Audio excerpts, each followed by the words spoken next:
There is a very special topic for today's video, as there always is, but I kind of wanted to bunch together two different topics because I feel like both of these topics kind of fit under the same umbrella.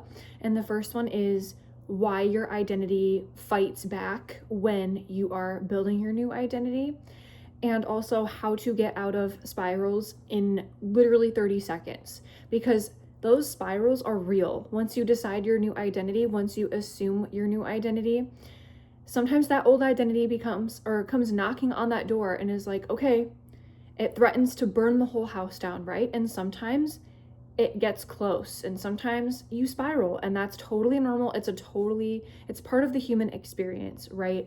But I want to actually dive into that 30-second spiral first, because I feel like that kind of helps. And I feel like the next topic follows, like why the identity comes knocking on the door when you like choose your new identity, why it gets so aggressive about it. Yeah, wait, let me see. I wrote it down. Okay. Yeah, why your old identity fights you when you level up, essentially. And so, how to get out of spirals in 30 seconds. This always gets me every single time, unless if I'm having anxiety about something completely different, because I am a fellow hypochondriac over here. I'm trying not to identify with that. It's a work in progress. It's been lifelong. We all have our own battles, right? But when it's something identity related, this always gets me back into my new identity every single time. And it's literally just as simple as this: thinking from the perspective of future me. So I have this alter ego that I have created, this identity that I have created, this avatar, whatever you want to call it, that has a certain persona. I have created her from nothing, essentially, like her energy, her aura, how she handles situations, how much effort she puts into things, which is very little, by the way, because she is a magnet for miracles, and how she carries herself, how she even breathes, her posture, the clothes she wears, how she shows up everywhere in life, right? And I like tap into that persona, and I'm like, okay, how would she handle this situation right now? Would she be stressed about money? Would she be stressed about buying clothes that are more expensive but feel more luxurious? Would she be stressed about this new job situation working out? Would she be stressed about whatever comes my way? I just take a step back and I'm like, okay, I sometimes will like take a deep breath in, and I'll be like, okay, what would she be thinking? What would she be assuming about this situation right now? And sometimes, I don't know about you, but a lot of my energy and attention focuses mainly, like I get a lot of energy in like my chest and my stomach. Like that's where all of my energy, it's like this buzzing energy all the time. That's where a lot of the energy stores for me personally, or where it activates or just likes to hang out, pretty much. And so sometimes like focusing on my toes, like my big toes, and like I wiggle them around a little bit. I'm doing it like as we speak. And I'll focus on like how my legs feel, or like my calves, or even my shins, or like the back of my knees, like random stuff. But focusing the attention on something else in your body like completely changes the focus, and it's like a somatic exercise that really helps. So it's not only calming my nervous system, it's also getting me into the mind of my future me, and that completely stops the spiral from happening and it course corrects you, essentially. So if you do this whenever you find yourself panicking, just think like, how would my future me be handling this right now? Or if I knew that version of me was inevitable, if I knew that this outcome that I'm manifesting was inevitable, how would I be acting right now? How would that feel? How would my posture change? How would my breathing change? How would the way I look at things change? Would I slow down? Would I speed up? Whatever it is, but thinking from the end is so essential. Like thinking from, if that identity already existed, if they were already in your body right now, like how would they take control? And like sometimes it's fun to imagine them actually jumping into your skin and like taking over and like being the avatar in the video game simulation that your life actually is, right? I mean, I kind of like to think of it as, I love the simulation theory. I think it's super fascinating, but sometimes it's fun to imagine your future you like taking over, and it really helps hijack your own brain into thinking like them anyway. So it's kind of like you get a win-win anyway, because you're practicing being them, and you're also course correcting the spiral that was just about to happen, right? And spirals are totally normal, and don't feel any shame for it. I used to like totally beat myself up about it and be like, why am I feeling this way? Like, I've spent so long repeating affirmations and trying to be this new identity. But no, it's totally normal, and it's bound to happen, because the new identity will fight you when you decide to level up, because it's comfortable. Like, there's a few reasons that this segues perfectly. This is why I did both of them together.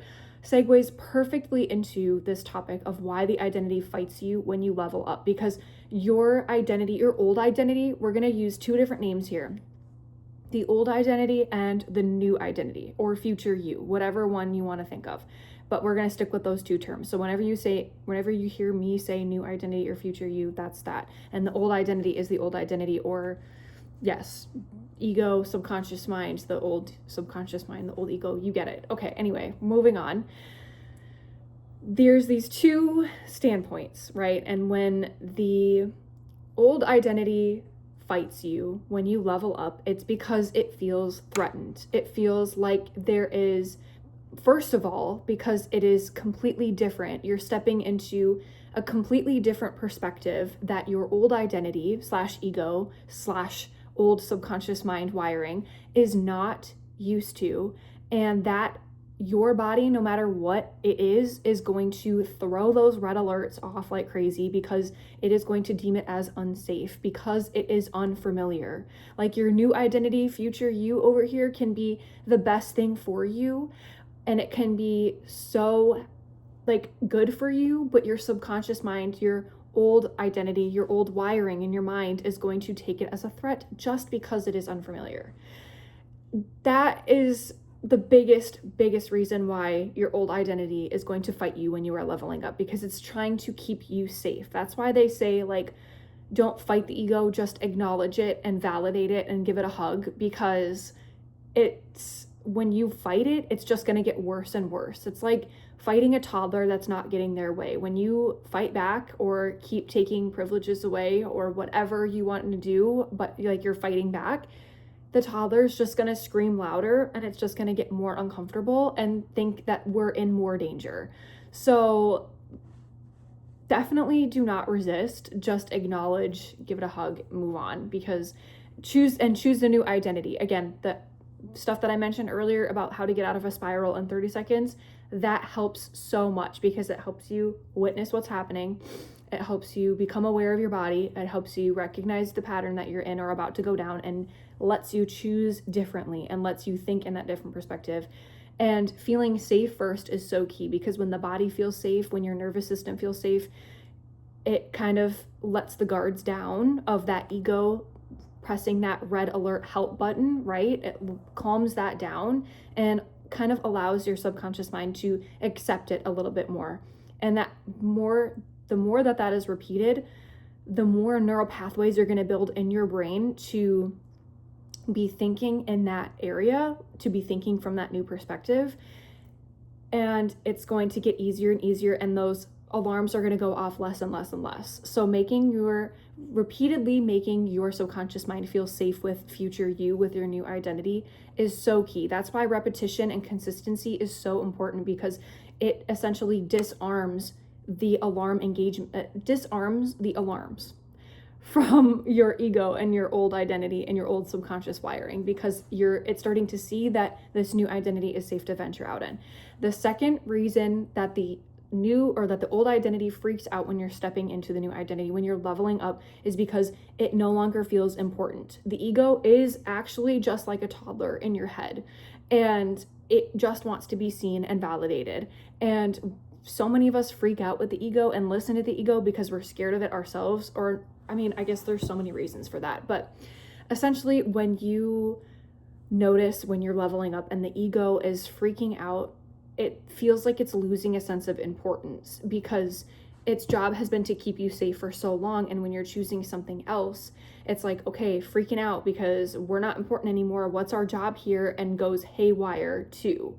So that's another thing where just repeatedly and consistently choosing the new identity is going to help disarm that as well. But diving into, there's a few more reasons, but like the biggest other reason, other than the fact that it's uncomfortable because it's like not deemed safe to your ego, the last reason I want to touch today is because when the ego or when this old identity freaks out when you're stepping into that new identity, when you're leveling up, the reason it's freaking out is because that actually means it's working. The resistance, like that you're getting, the lashback you're getting from your ego, the freak out that you're getting from your ego, that means that it's working, because it means that you've been stepping into your new identity more and you are getting more comfortable with it, and your ego is seeing that, and it's like, oh my gosh, like what am I here for? And it's like, what is my importance in this anymore? And like also freaking out because you are taking its place with the new identity. And the ego death feels just as severe as like real death to the ego, because it's like you're letting go of a part of you. You're saying goodbye to an old identity. It's essentially you shedding that old skin. It's like if you were a snake, right? Like, or a reptile. When you're stepping or when you're building that new skin, that new identity, what happens? You have to shed the old skin. You have to let that go, right?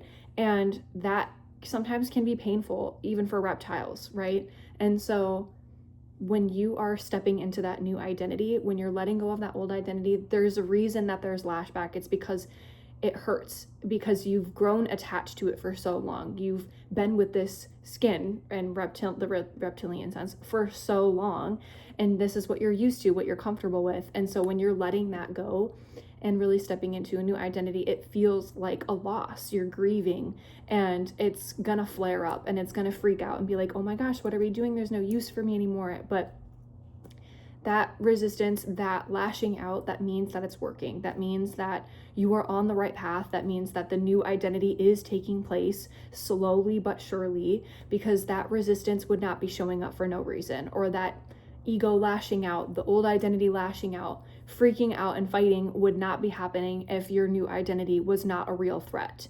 So in the sense that it's a new perspective and it is a different person. It's a different you. It's a new you, right? It's not a threat, I guess, in the sense that it's like bad by any means at all. It's just a threat in the sense that the ego sees it as unfamiliar. The old identity sees it as unfamiliar. And that's the only reason why it is fighting back, lashing out, things like that. So anytime you feel the old identity creeping up, you feel yourself about to spiral, just remember to pause and think from the perspective of future you, of your new identity, the life you're manifesting. What would you be feeling now? How would you change what you're doing right now?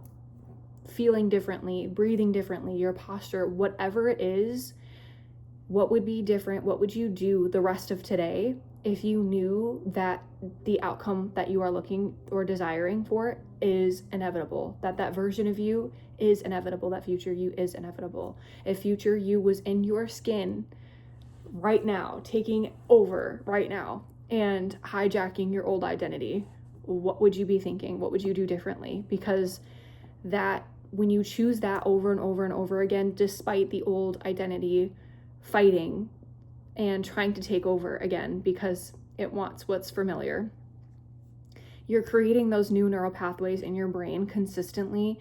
You are strengthening those pathways for your mind to start taking those pathways whenever it's like, whenever you go on autopilot, or whenever you have a situation happen in your life in a day-to-day basis, so you're at work or something and someone triggers you, and instead of you choosing the old identity right away, when you're choosing that new, or you have practiced choosing that new identity over and over again, eventually how your new identity would react, or probably not react at all in this situation, right? They would just be observing most likely. But choosing that new identity is going to allow you to handle situations like, if you were at work or whatever and someone triggered you, you'd be seeing it in a totally different viewpoint. And that's going to help you long-term so much. It's not even just that situation, right? It's so many other situations. Like you will start to experience life differently, which is training your reticular activating system, that filter in your brain, to start seeing things differently around you. It literally formulates reality. Your reality is reorganizing around you when you start seeing things differently, when you start acting as someone different, aka future you, aka the new identity. And okay, I totally lost my train of thought. But anyway, I feel like that's a really good point to like end the whole video today, because I would just keep going on small tangents over and over and over again. So yeah, there you have it. 30 seconds, how to get out of a spiral in 30 seconds, and why the old identity continues fighting when, or why the old identity tries to fight back when you are leveling up. And P.S., just remember that when your old identity is fighting you, that means you are so close to that level up, or you have leveled up so much already and you're about to reach a huge breakthrough, because that's what happens every time. That's like your old identity's last resort to try to knock you off and get you back to comfort. But stay strong in choosing the new identity. Remember future you and what they would do the rest of today, and act from there. You got this.